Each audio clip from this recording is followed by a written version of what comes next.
예, 권리의 변동에 관해서 알아보도록 하겠습니다. 먼저 권리의 변동에 관해서 알아보기 전에 법률관계란 말이 나오는데요. 법률관계라고 하는 것은 생활관계, 사람의 생활관계 중에서 특히 법에 의해서 규율되는 관계를 소위 법률관계라고 이야기를 합니다. 즉 사람의 생활관계를 갖다 보통은 다른 사람과 사회에서 맺어가는 관계를 생활관계라고 이야기를 하고, 이 생활관계 중에 특히 법에 의해서 규율되는 생활관계를 법률관계라고 이야기를 합니다. 그런데 이런 법률관계는 자세히 보시면 대부분 100%는 아니지만 권리와 의무로 구성되어 있어요. 즉 권리자의 권리라고 하는 것하고 의무자의 의무라고 하는 걸로 구성이 되어 있습니다. 그래서 이와 같은 법률관계라고 하는 것이 그러면 그냥 한 번 더 생성이 되면 그걸 끝나느냐? 그건 아니다라고 하는 거예요. 계속해서 바뀌어 변동이 됩니다. 그래서 권리와 법률관계라고 하는 것이 가만히 존재하는 것이 아니라 계속해서 어떻게 해요? 변동이 일어난다. 그런데 이와 같은 법률관계를 아까 말씀드릴 때 뭐라고 말씀드렸냐면, 법률관계라고 하는 것은 권리자의 권리 그리고 의무자의 의무로 이루어졌다라고 말씀드렸습니다. 그리고 법률관계라고 하는 것은 계속 변동된다, 변한다라고 말씀드렸고, 이 얘기는 권리와 의무가 자꾸 변한다 이렇게 볼 수 있는 겁니다. 그렇게 이야기하면 결국 법률관계의 변동이라고 하는 건 권리, 의무관계의 변동. 특히 오늘날은 권리를 중심으로 법질서가 이루어졌기 때문에 이걸 권리의 변동 이렇게 이야기를 합니다. 따라서 권리의 변동이다 라고 이야기를 하지만 그 뒤에는 항상 의무라고 하는 것이 붙어 다닌다라고 하는 걸 생각하셔야 됩니다. 그런데 이 변동이란 말을 쓸 때는요, 법에서는 요 세 가지를 이야기합니다. 발생, 변경, 소멸을 변동이라고 이야기를 해요. 그러니까 변동이라고 하는 것, 변동이다 라고 하면 권리가 발생, 변경, 소멸, 발생, 변경, 소멸이 됐구나라고, 이것이 변동이구나 라고 생각하시면 돼요. 그래서 권리의 변동이라고 하는 건 권리의 발생, 변경, 소멸 이렇게 이해하시면 될 것 같아요. 자, 권리의 발생, 변경, 소멸에 대해서 간단히 살펴보면 우선 이 세상에 없던 집을 새로 짓는다라고 하는 건 무슨 얘기입니까? 이 세상에 없던 건물에 대한 소유권이 하나 발생하는 거죠. 소유권이. 누구한테? A가 지었으니까 A에게 소유권이 발생을 합니다. 그럼 이 소유권, 이 건물에 대한 소유권이라고 하는 건 이 세상에 없던 것이 새로 생기는 것이기 때문에 이것을 원시 취득이라고 이야기해요. A가 취득한 소유권은 즉 원시 취득이라고 이야기를 합니다. 달리 이야기를 하면 이 세상에 없던 것이 절대적으로 발생했기 때문에 절대적 발생이라고 이야기를 하는 거죠. 절대적 발생이다. 그런데 요 A가 갖고 있던 집을 누구에게 매매 계약을 통해서 누구에게 B에게 이전시키게 되면, 즉 이 소유권을 B에게 넘겨주게 되면은 B의 입장에서도 이제 권리가 발생하는 거죠. 권리가 발생하는데 B에게 발생하는 권리는 절대적으로 이 세상에 없던 것이 하나 툭 튀어나온 것이 발생하는 것이 아니라 어떻게 된다? A가 갖고 있던 소유권이 B에게 옮겨가는 겁니다. 이걸 뭐라고? 소위 상대적 발생이라고 이야기를 합니다. 상대적 발생이고 B가 소유권을 취득한 건 뭐예요? A가 갖고 있던 걸 넘겨받은 거죠. 이와 같은 것의 취득을 승계취득이라고 이야기를 해요. 승계취득이다. 그리고 A의 입장에서는 자기가 갖고 있던 소유권을 B에게 넘겨줬으니까 이제 어떻게 되는 겁니까? B는 그 B에게 있던 소유권을 소멸하는 거죠. 근데 완전히 없어진 것이 아니라 어떻게 B에게 이전되겠죠. 이전돼서 없어진 거죠. 그래서 이와 같은 소멸을 상대적 소멸이라고 이야기를 합니다. 그래서 이 원시 취득이라고 하는 건 누구를 다른 사람의 권리를 전제로 하지 않기 때문에 결국 완전한 흠없는 흠없는 권리를 취득하는 것이 원칙이에요. 하지만 승계 취득은 뭐죠? A가 갖고 있던 권리를 그대로 넘겨받기 때문에 A가 갖고 있던 이 권리 소유권에 흠이 있었다. 또는 하자가 제한 물건이 설정되어 있었다. 전세권이라든지 임차권이라든지 제한 물건이나 이 같은 다른 사람의 이용권이 있었다라면은 이와 같은 제한도 그대로 넘겨받게 되는 것이 또 그대로 넘겨받게 됩니다. 그래서 타인이 가지고 있던 기존의 권리가 그대로 다른 사람에게 승계되는 이와 같은 권리의 발생을 상대적 발생 또는 승계취득이라고 이야기하는 겁니다. 근데 이와 같은 승계취득에는요, 다시 두 가지로 나눠볼 수가 있을 겁니다. A가 갖고 있던 권리가 그대로 이전되는 이전적 승계라고 하는 것이 있고, 그렇죠. 지금은 A가 갖고 있던 소유권이 그대로 B에게 넘어간 것이죠. 그래서 이전적 승계라고 이야기를 합니다. 하지만 B가 이 건물의 소유권을 이전받아서 여기 이 건물 안에 어떻게 해요? C에게 전세권을 설정해 줄 수도 있을 겁니다. 전세권을 설정해 주게 되면은 이전적 승계와 달리 B에게는 어떻게 해요?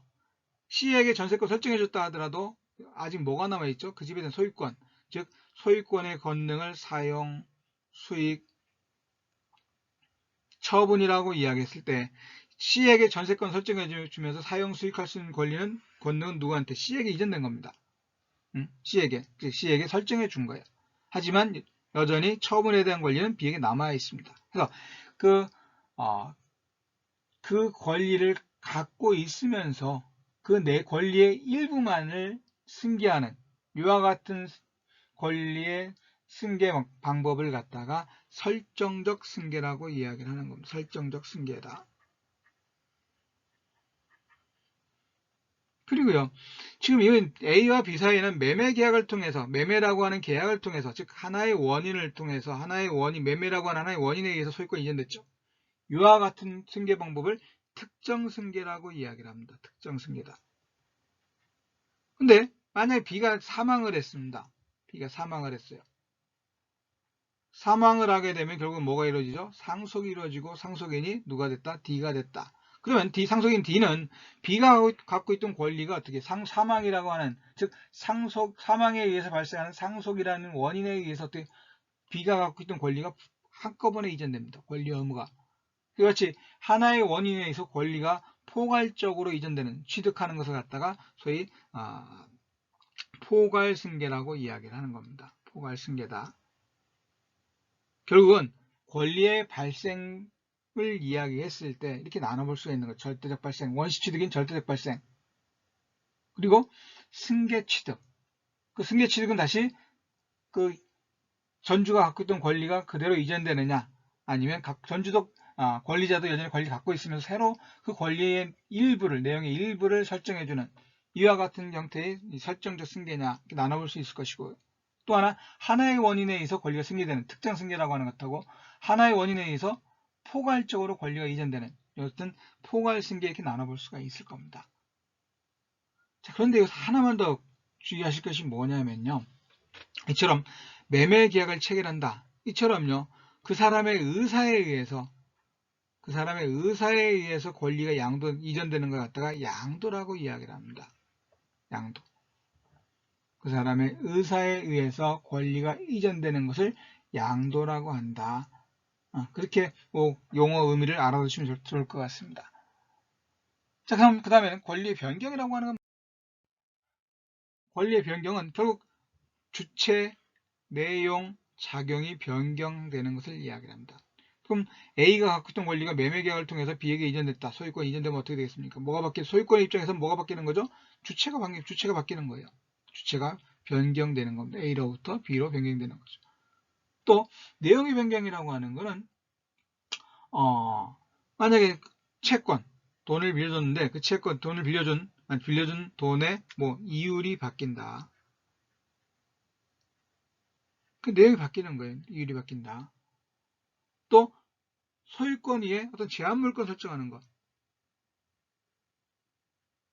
완전한 소유권에서 어떻게 제한받는 소유권으로 바뀌는 거죠. 이런 것들이 어떻게 해요? 결국은 내용의 변경입니다. 제한 물권의 설정이다. 이것이 내용의 변경이고, 그 작용의 변경은 이런 걸 생각하시면 쉽게 이야기를 하자면 이런 얘기입니다. 이 건물의 소유자인 D가 국민은행으로부터 돈을 10억 원을 빌리고 저당권 설정해줬습니다. 이게 1번 저당권이 되는 겁니다. 그리고 신한은행에 또 돈이 더 필요해서 신한은행에 또 10억 원을 빌리고 또 저당권 설정해줬어요. 2번 저당권이 되는 겁니다. 그 다음에 자금이 계속 필요하니까 또 우리은행에 또 10억 원을 빌리면서 저당권을 설정해줬다. 즉 3번 저당권을 설정해줬습니다. 자, 이것이 결국 설정된 순서에 따라 1번 저당권, 2번 저당권, 3번 저당권 이렇게 돼요. 그런데 만약에 D가 국민은행으로부터 빌린 돈 10억 원을 변제를 하게 되면 어떻게 되는 거죠? 이 저당권은 말소가 됩니다. 소멸하게 돼요. 그럼 이제 그 다음에 어떻게 되느냐? 아까 2순위였던 2번 저당권자였던 신한은행이 이제 1번으로 순위가 승진해요. 순위가. 3번 저당권자였던 우리은행은 이제 2번 저당권자로 순위가 또 승진된다. 결국 이게 뭐예요? 1번 저당권, 2번 저당권, 3번 저당권 이렇게 1, 2, 3 이렇게 1, 2, 3 이렇게 저당권 순위가 이렇게 돼 있었는데 1번 저당권에 의해 담보되는 10억 원을 변제했기 때문에 변제함으로써 이제 어떻게 된 거죠? 2번 저당권이 1번으로 승진하고 3번 저당권이 2번으로 승진했습니다. 이것이 곧 뭐 작용의 변경이라고 이야기를 하는 겁니다. 작용의 변경이다. 그래서 이와 같이 권리의 변동이라고 하는 건 권리 발생, 변경, 소멸 이렇게 나눠볼 수가 있다라고 하는 것이고요. 그러면 이런 권리의 변동은 왜 일어나느냐? 보통 권리 변동이 일어난다라고 하는 건 어떻게 보면 법률 효과가 발생한다 이렇게 생각할 수가 있을 겁니다. 그러면 이 법률 효과를 발생시키는 원인이 있을 거예요. 원인. 이게 곧 법률 요건입니다. 즉 일정한 원인에 의해서 일정한 결과, 효과가 발생하는 건데 즉 그 원인을 법률 요건이라고 이야기를 하고 그 같은 법률 요건에 의해서 발생하는 것이 법률 효과다라고 하는 것. 즉 달리 이야기를 하면 앞에서 얘기했던 권리 변동이 일어난다라고 하는 겁니다. 권리 변동이 일어난다. 그러면 이와 같은 권리 변동을 일으키는 법률 요건은 어떻게 구성되어 있느냐? 소위 법률 사실, 하나 또는 여러 개의 법률 사실로 구성되어 있습니다. 그래서 하나의 법률 사실 그 자체가 법률 요건을 구성하기도 하고 아니면 법률 사실과 법률 사실이 결합해서 또 하나의 법률 요건을 만들기도 합니다. 그럼 예를 들면 이런 거죠. 청약과 유인이래 청약과 승낙이라고 하는 의사표시 합치에 의해서 매매라는 계약이 성립하게 됩니다. 매매는 하나의 예고요. 계약이라고 하는 것이 성립해요. 또 유언이라고 하는 유언자의 유언에 의해서 유언이란 법률 효과, 그 사람 유언자가 사망하면 유언의 효과가 발생을 해요. 이같이 하나의 법률 사실에 의해서 법률 효과가 발생할 수도 있고 청약과 승낙이라고 하는 의사표시의 합치에 의해서 결합에 의해서 소위 계약이라고 하는 법률 효과가 발생할 수도 있을 겁니다. 대부분 이와 같은 것이 일반적이지만은 그 하나의 법률 사실에 의해서 법률 효과, 즉 하나의 법률 사실이 법률 요건을 이루고 그에 따라서 법률 효과가 발생하는 경우, 즉 법률 변동이 권리 변동, 법률 관계 변동이 일어날 수 있다라고 하는 겁니다. 그럼 여기서 이와 같은 것이 결국 법률 사실이라고 하는 것인데요. 법률 사실. 그럼 법률 사실은 어떤 것들이 있느냐? 그 양이 많기 때문에 다 말씀드릴 수는 없겠지만 대표적인 것이 계약과 같은 법률 행위입니다. 대표적인 법률 사실은 법률 행위, 계약과 같은 법률 행위예요. 법률 행위는 뭐 단독 행위, 계약, 합동 행위 이렇게 구별을 보통은 막 이렇게 구별을 합니다. 그 외에 법률 행위는 아니지만은 법률 행위에 준하는 이와 같은 준법률 행위가 있고요. 이와 같은 법률 행위, 준법률 행위가 있고 또 불법 행위가 있고 사무관리가 있고 사건이 있습니다. 그래서 이와 같은 것들을 갖다가 소위 법률 사실이라고 이야기를 하고 이와 같은 법률 사실에 의해서 또는 법률 사실의 결합에 의해서 법률 효과, 즉 권리의 변동, 법률 관계의 변동이 일어난다. 이렇게 이해하시면 될 것 같습니다. 네, 권리 변동에 관해서 이 정도로 말씀을 드리기로 하고요. 다음 시간에는 구체적으로 이 법률 사실에 관한 이야기를 하나하나 또 이야기를 해보도록 하겠습니다.